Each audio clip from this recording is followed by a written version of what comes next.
जय यीशु। प्रभु यीशु के सामर्थ्यवान नाम पर और एक बार फादर आप सभी लोगों का अभिवादन करते हैं। बाइबल तीर्थ यात्रा के 65वां दिन में हैं हम।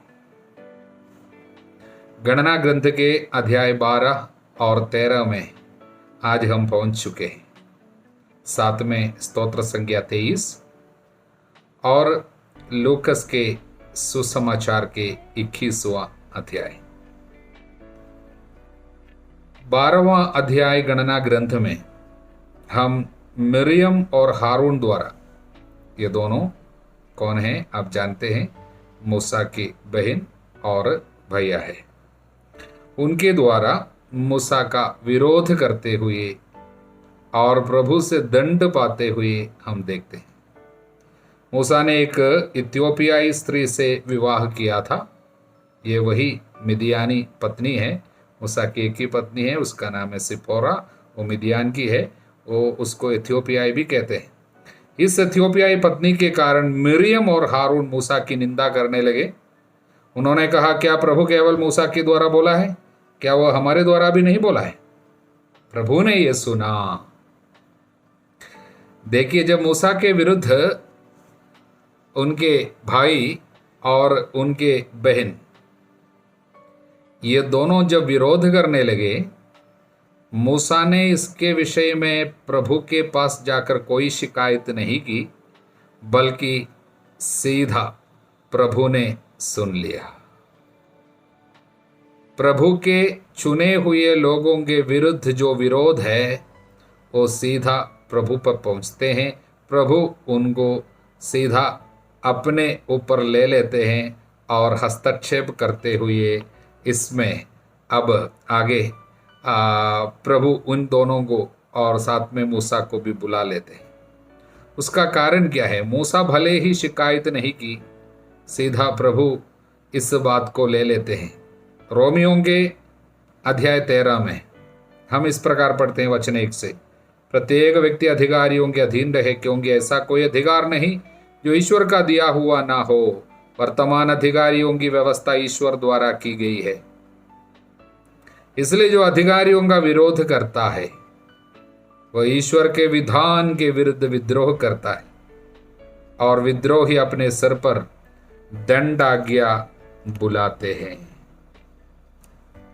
इसलिए क्या हुआ, यहां पर हम देखते हैं मिरियम के ऊपर एक दंड आ गया। मिरियम का शरीर कोढ़ से बर्फ की तरह सफेद हो गया। प्रियजनों, अब प्रश्न ये उठता है, यदि प्रभु को दंड देना था, ये दोनों पाप किए थे, लेकिन केवल एक को केवल दंड क्यों मिले? मिरियम को दंड मिले और हारून बच गया। इसका मतलब क्या है? प्रियजनों, बाइबल विशेषकर गणना ग्रंथ इसके विषय में हमको ये नहीं बताते हैं कि किस लिए हारून को दंड नहीं मिला, बल्कि केवल मिरियम पर यह दंड आ गया।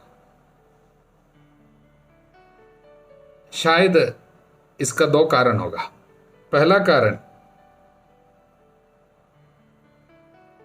बाइबल की व्याख्या करने वाले कई लोग बताते हैं, यहां पर ये पाप की शुरुआत, ये विरोध वास्तव में ये मिरियम की ईर्ष्या के कारण हुई है। मिरियम को मूसा की पत्नी के साथ किसी बात पे शायद और ईर्ष्या होने लगी, और इसलिए उसी ने ही इस कार्य को, इस विरोध के कार्य को शुरू किया और अपने एक सपोर्ट के लिए और सहयोग के लिए अपने भैया को भी साथ में ले लिया। क्यों हम ऐसे बताते हैं? उसका कारण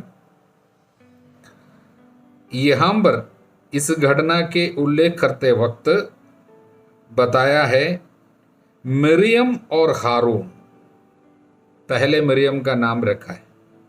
अन्य सभी जगह में जब भी इनके नाम बताए गए हैं, पहले हारून का नाम आया हुआ है। यहां पर केवल मिरियम का नाम पहले रखा है। इसका अर्थ शायद ये हो सकता है, मिरियम ने ही इस विरोध के कार्य को, इस निंदा के कार्य को शुरू की थी और हारून को साथ में ले लिया। प्रभु हृदय को देखते हैं और प्रभु ने इस बात की गंभीरता को और इनसे शुरू हुई उस कार्य को देखते हुए उनको दंड उनके ऊपर आने दिया होगा। ये एक विचार है, एक तर्क है। दूसरा तर्क यही है, भले ही इस पाप में हारून का भी हाथ है, लेकिन प्रभु ने इस बार हारून को छोड़ दिया लोगों के कारण, क्योंकि हारून अब प्रधान पुरोहित है, प्रधान याजक है। लोगों की तरफ से जो भी बलिदान चढ़ाने को हो प्रभु के लिए, वो सब हारून के हाथों से चढ़ाया जाता था।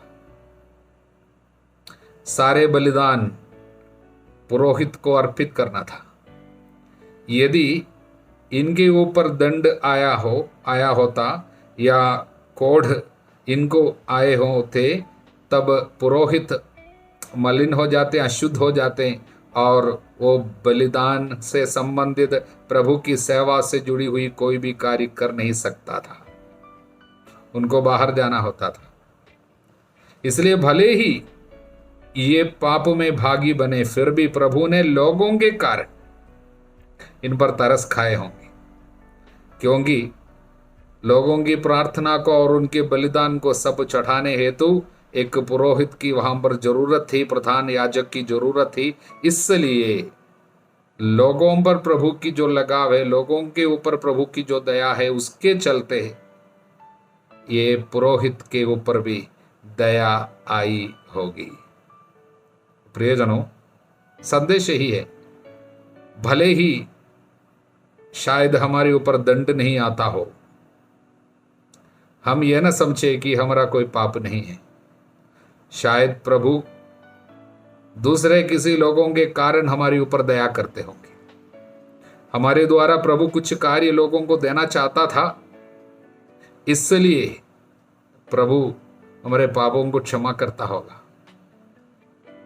लेकिन अब दंड नहीं आया, इसका मतलब यह नहीं है इन पाप के लिए पछतावा यदि नहीं किया हो, यदि पछतावा नहीं करता हो, तो बाद में ये विपत्ति को नहीं आएगा करके इसमें अर्थ नहीं है। अब हम देखते हैं यहाँ पर हारून तुरंत जाकर पछतावा करते हैं और मूसा के पास जाकर कहते हैं, मूर्खतावश हमने पाप किया है, कृपया हमें उसका दंड ना दिलाए। हमें यानी अपने पाप के लिए भी वो क्षमा मांगते हैं। हालेलुया। अब हम 13वां अध्याय में प्रवेश करते हैं। प्रियजनों, गणना ग्रंथ के 13 और 14वां अध्याय ये बहुत ही महत्व रखते हैं इस्राएलियों के जीवन के लिए और उनके भविष्य के लिए। जो कुछ भी होने वाले हैं उस पे ये 2 अध्याय बहुत महत्वपूर्ण भूमिका निभा रहे हैं।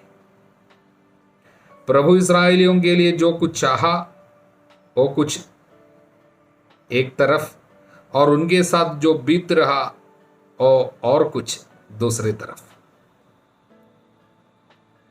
और प्रभु की इच्छा इनके ऊपर पूरी ना होने के लिए, बल्कि प्रभु की इच्छा के खिलाफ अनेक साल के लिए विपत्ति अपने ऊपर उठाने के लिए जो घटना जिम्मेदार हुई है, वो घटना इस अध्याय पे और अगले अध्याय पे हम लोग पढ़ रहे हैं। इसलिए कल इसके विषय में हम अधिक समझाएंगे, लेकिन अब इसकी पृष्ठभूमि को समझना जरूरी है। 13वां अध्याय जब घटित हो रहे हैं उस समय उन लोग कहाँ पे हैं? उन लोग यानी इस्राएली लोग कादेश करके जगह में हैं। यह परान के उजाड़ खंड में है। परान मरुभूमि में कादेश करके जगह में अब पड़ाव डाले हुए। ये कादेश तक पहुंचने के लिए सिनाई से 11 दिन लगते हैं। तो इसका मतलब कब उन लोग सिनाई से निकले थे, बाइबल में हम लोग पढ़े थे कि 20वां दिन, दूसरे महीने के 20वां दिन उन लोग सिनाई से रवाना हुए थे और यहाँ पर पहुँच गया। दूसरे महीना यानी मिस्र से निकलने के बाद दूसरे साल पे दूसरे महीने के 20वें तारीख को, 20वें दिन को उन लोगों ने सिनाई मरुभूमि से निकलकर तीसरे महीने के पहला दिन यहाँ पर पहुंचा। इसका मतलब मिस्र से निकलने के बाद अब 1 साल पूरा बीत चुके हैं और यहाँ पर पहुंच गए कादेश में। और एक कादेश कहाँ पे है? वचन के मुताबिक, विशेषकर जोशुआ नबी के ग्रंथ के 15वां अध्याय 3रा वचन पढ़ते समय हमको समझ में आएंगे, ये कादेश कनान देश के करीब है। यानी कादेश से थोड़ी दूर पे यदि जाएंगे आपको कनान देश में प्रवेश करने को मिलेगा। इसका मतलब वे प्रभु के लोग प्रभु के वायदे किए गए देश के करीब पहुंच गया। प्रोमिस्ड लैंड, कनान देश, वायदा किया हुआ देश के करीब पहुंचे। अब केवल वे उस पर जा सकते हैं और अपने कब्जे पे कर सकते हैं। इतना करीब आ गया। हालेलुया। अब यहां से कादेश पे पड़ाव डाले हुए प्रभु ने मूसा को यह आदेश दिया, एक एक जन को चुनना, हर एक ट्राइब का, हर एक वंश से एक प्रतिष्ठित व्यक्ति को चुनना और उनको उस पार भेज देना। कहाँ पर? जो देश मैं आपको दे रहा हूं, कनान देश, उसकी ठोक लगाने के लिए 12 आदमियों को भेजना। वो सब प्रतिष्ठित चुने हुए लोगों को भेजना। वे जाकर देख के आवे। उन लोगों को जाकर क्या देखना है? उनको मूसा एक मिशन सौंप रहे हैं, यहाँ से नेगेब होकर पहाड़ी प्रदेश जाओ। नेगेब और पहाड़ी प्रदेश सब कनान देश है। नेगेब कनान का भाग है। उस देश की स्थिति जांच कर देखो कि वहां के लोग बलवान है या निर्बल, उनकी संख्या अधिक है या कम, उनके देश की हालत अच्छी है या बुरी, वे नगर जिनमें वे रहते हैं कैसे है, परकोटे वाले हैं या नहीं, वहां की भूमि कैसी है, उपजाऊ है या ऊसर, उसमें वन जंगल है या नहीं, वहां के फलों में भी कुछ ले आने का साहस करो। ये मिशन के साथ उनको भेजा। कितने लोगों को? 12 लोगों। उनमें एक का नाम है कालेब, जो यूदा कुल के यफुन्ने का पुत्र है, और एफ्राइम कुल के नून का पुत्र का नाम है जोशुआ। ये दोनों, ये 12 लोगों में सम्मिलित थे और उनको प्रभु ने मूसा के द्वारा उस पार भेज दिया। प्रियजनों, उन लोग ठोक लगाए, यानी प्रभु के लोग अब पैर रखा। प्रभु ने जो देश इनके लिए वायदा किया था, 430 साल तक मिस्र देश की गुलामी पे रहने के बाद पहली बार प्रभु की जनता को अपना देश, अपना जमीन मिलने वाले उस जमीन पे 12 लोग पैर रखे और उसके बाद वे वापस आए। वचन 25, 40 दिन के बाद वे उस देश की ठोक लगाकर लौटे,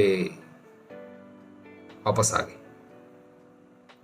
प्रियजनों, उसके बाद जो भी घटनाएं हो रही है इस अध्याय पे और 14वां अध्याय पे, ये बहुत ही एक खतरनाक घटना है जो इस्राएलियों के भविष्य को पूरा पलट डाला है।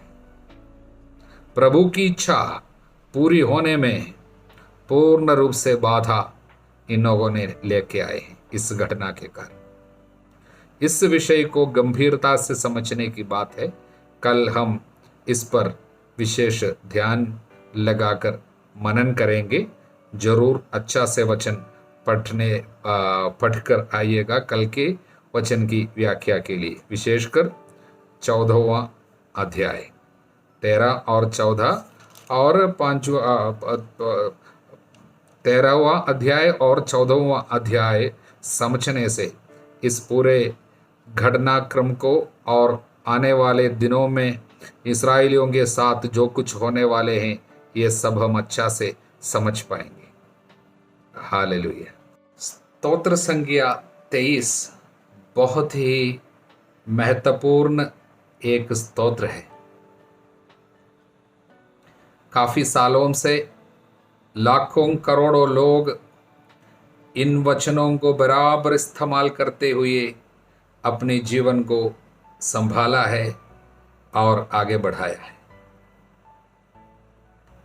दाऊद जिस भले गडरिये के विषय में कहें वो सचमुच प्रभु यीशु है, इसके विषय में हम सभी लोग सहमत है और किसी को कोई शक नहीं है। इसलिए हम इसे एक मसीहानिक यानी मसीहा के विषय में भविष्यवाणी के रूप में की गई एक स्तोत्र के भजन के रूप में इसको हम देखते हैं। व्यक्तिगत रूप से आप सभी लोग ये बता सकते हैं कि ये वचन आपकी मदद जरूर की होगी, क्योंकि हर एक ईसाई कहीं ना कहीं अपने जीवन में इन वचनों को जरूर सुना होगा, अपनाया होगा। व्यक्तिगत रूप से मैं ये बता सकता हूँ कि जीवन के अनेक परिस्थिति पे ये वचन हमको ढारस बंधाए हैं, आगे बढ़ाए हैं। प्रभु चरवाहा है और हमारे लिए वो मुख्य रूप से 7 कार्य करता है। पहला कार्य, प्रभु मेरे लिए प्रबंध करता है। मुझे किसी बात की अब चिंता नहीं है, मतलब प्रबंध। इस धरती पर जिन जिन चीज़ों की मुझे ज़रूरत है वो प्रबंध करता है, इसलिए मुझे अब कमी नहीं है।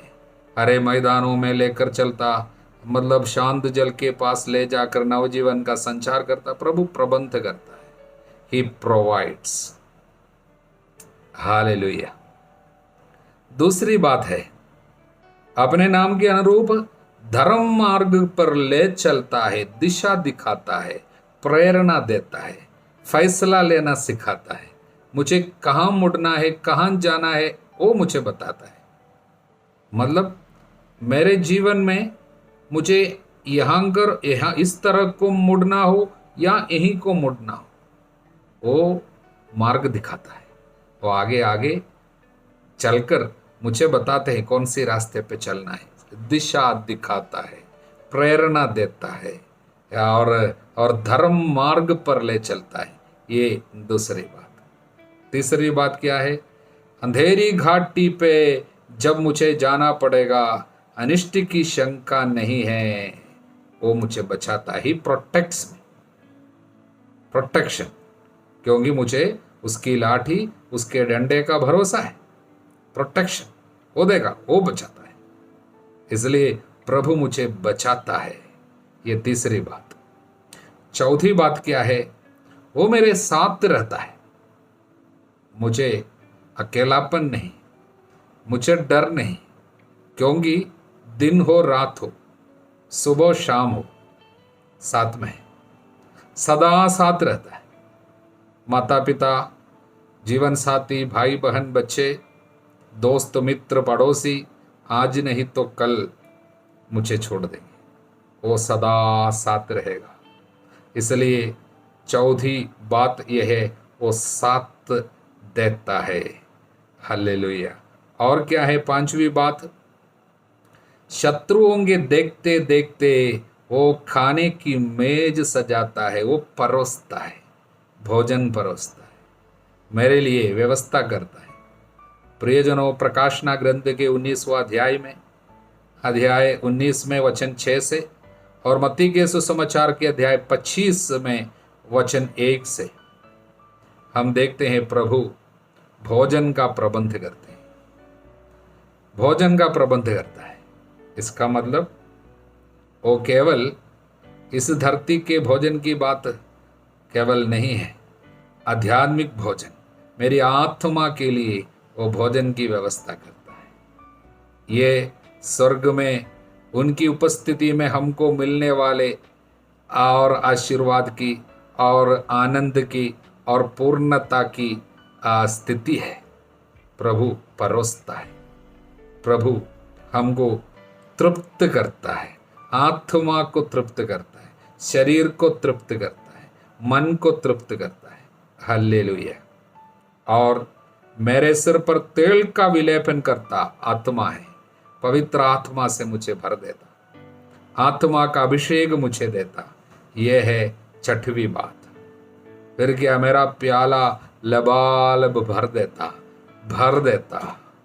जीवन भरपूरी में, भरपूर जीवन, यानी चिरकाल तक प्रभु के मंदिर पे निवास करूंगा, प्रभु की उपस्थिति में। ये क्या है? आनंद जीवन है, साल्वेशन, आनंद जीवन है।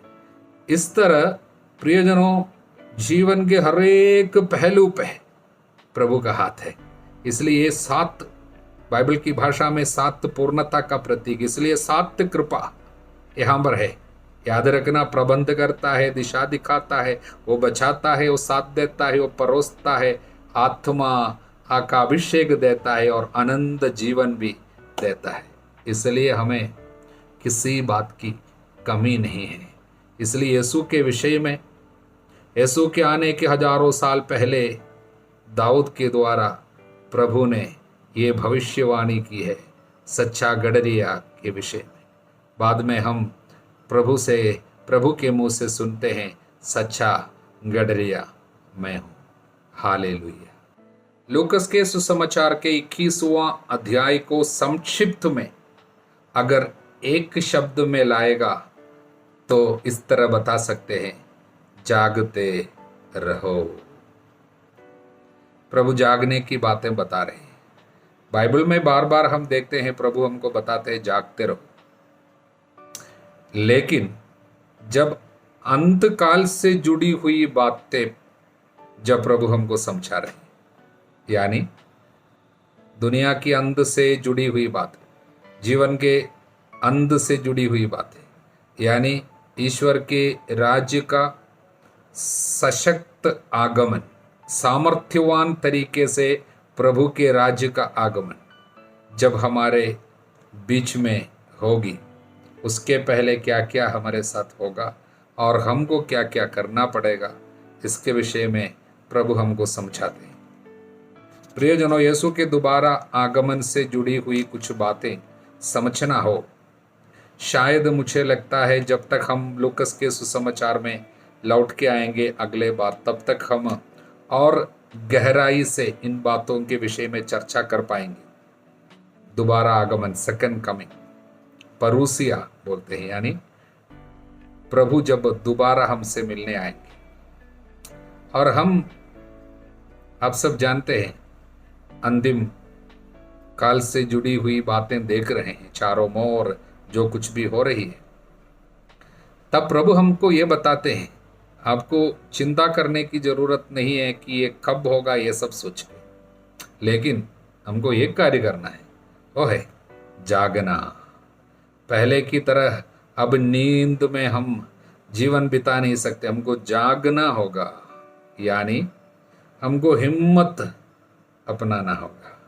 प्रभु के वचन के द्वारा प्रभु हमको ढारस बंधा रहे हैं। तब हमको कई प्रकार की परेशानी जीवन में आएंगे, इसके विषय में जानकारी होनी चाहिए और हमको तैयार रहना होगा। हर प्रकार की परेशानी, घर पे, बाहर, अधिकारियों से, शत्रुओं से, और शरीर में बीमारी के रूप में, और स्थिति परिस्थिति पे, यानी प्राकृतिक विपत्तियों के द्वारा, और युद्ध और इत्यादि चीज़ों से हमारे ऊपर परेशानी आ सकती है। संग संग बहुत बड़ी परेशानी हमारे अंतरतम में, यानी परीक्षा होगी। परीक्षा, प्रलोभन, यानी विश्वास त्यागने के लिए बहुत ज्यादा अंदर से प्रेरणा होगी। क्या है ये सब? क्या है? मन कुंठित होने लगेगा, विश्वास दिखाई नहीं देगा, खालीपन, सूखापन आएगा। इसलिए प्रभु हमसे कहते हैं सावधान रहना। विपत्तियों का प्रारंभ जब आपको दिखाई दे रहा है, मंदिर के विनाश की भविष्यवाणी प्रभु कर रहे हैं। चारों ओर धीरे धीरे इन बातों को हमें देखने को मिल रहे हैं। इसके विषय में अधिक हम बाद में धीरे धीरे आपको समझाएंगे। महासंकट और मानव पुत्र के आगमन, ये सब कब होगा और हमको क्या करना पड़ेगा। सावधान रहो कहीं ऐसा ना हो भोग विलास नशे, इस दुनिया की चिंताओं से तुम्हारा मन कुंठित हो जाए, वह दिन फंते की तरह अचानक तुम पर आ गिरे। 3 बातें। भोग विलास, देखना चारों ओर क्या हो रहे। भोग विलास, लोग भोग विलास की पुजारी बन रहे। नशे, सारे जगह में नशे बढ़ते जा रहे हैं। और इस दुनिया की चिंता, कौन चिंता करते हैं ऊपर की? इस दुनिया से जुड़ी हुई बातें कि बच्चों को पढ़ाई, नौकरी और शादी और घूमना फिरना, गाड़ी, घर, सब इस दुनिया की चिंता। और मन कुंठित हो जाएगा, यानी कुछ आध्यात्मिक बातों पे रुचि नहीं आएगी, प्रार्थना में मन नहीं है, और मन सूखा सूखा अंदर से लगता है, गुस्सा बहुत ज़्यादा आता है और डिप्रेशन में आदमी चले जाते हैं। कई लोग खुदकुशी करते हैं, मन कुंठित। और वो दिन अंते की तरह अचानक आएगा, क्योंकि वो दिन समस्त पृथ्वी के सभी निवासियों पर आएगा। इसलिए जागते रहो, सब समय प्रार्थना करते रहो, जिससे तुम इन सब आने वाली संकटों से बचने मानव पुत्र के सामने खड़े होने योग्य बन जाओ। सब समय प्रार्थना करते रहो। न केवल प्रभु ने इन बातों को बताए, बल्कि अपने जीवन से सिखाए भी। ईसा दिन में मंदिर में शिक्षा देते थे, अंतिम वचन हमें पढ़ रहे हैं। ईसा दिन में मंदिर में शिक्षा देते थे, परंतु वो शहर के बाहर निकलकर जैतून पहाड़ पर रात बिताते थे। पूरे दिन शिक्षा देते थे, रात में पहाड़ पर बिताते थे। क्या करते थे? पहाड़ पे सोने के लिए पहाड़ पे नहीं जाते, जागने के लिए जाते थे। इसका मतलब जीवन की अंतिम घड़ी पे पहुंचे। यीशु जागता था बहुत अधिक, पूरे दिन वचन, पूरी रात प्रार्थना। जागते रहो, यानी अधिक प्रार्थना करने का समय आ गया। सब लोग उनका उपदेश सुनने सवेरे मंदिर आ जाते थे, इसलिए सवेरे वचन की घोषणा फिर से शुरू। प्रियजनों, हमारे लिए प्रभु का संदेश, हम नहीं जानते हैं खाते पे कितना दिन बाकी है। एक बात पक्की बात है कि हमको जागने की घड़ी आ गई है। चारों ओर जो कुछ भी हो रही है, इससे प्रभु हमको संदेश दे रहे हैं, जागने की घड़ी आ गई है। और अपने अपने धैर्य के द्वारा हम लोग आत्माओं को बचाएंगे। वचन 19, अपने धैर्य से तुम अपनी आत्माओं को बचा लोगे। बाय योर एंड्योरेंस, यानी विपत्ति के समय धीर बने रहने से आत्माओं को बचाएंगे। इसलिए प्रियजनों, अब जो समय है आसान नहीं होगा। इसलिए प्रभु वचन के द्वारा हमको शिक्षा देते हुए कहते हैं, जागना, अधिक प्रार्थना करना, वचन को स्वीकार करना, जिससे हम आने वाली विपत्तियों से बचकर मानव पुत्र के सामने खड़े होने, भरोसे के साथ खड़े होने योग्य बन जाए। हालेलुया। प्रभु यीशु की कृपा, ईश्वर का प्रेम, पवित्र आत्मा का साझी अब सभी लोगों के साथ बनी रहे, अब सदा सर्वदा अनंत काल तक। आमीन।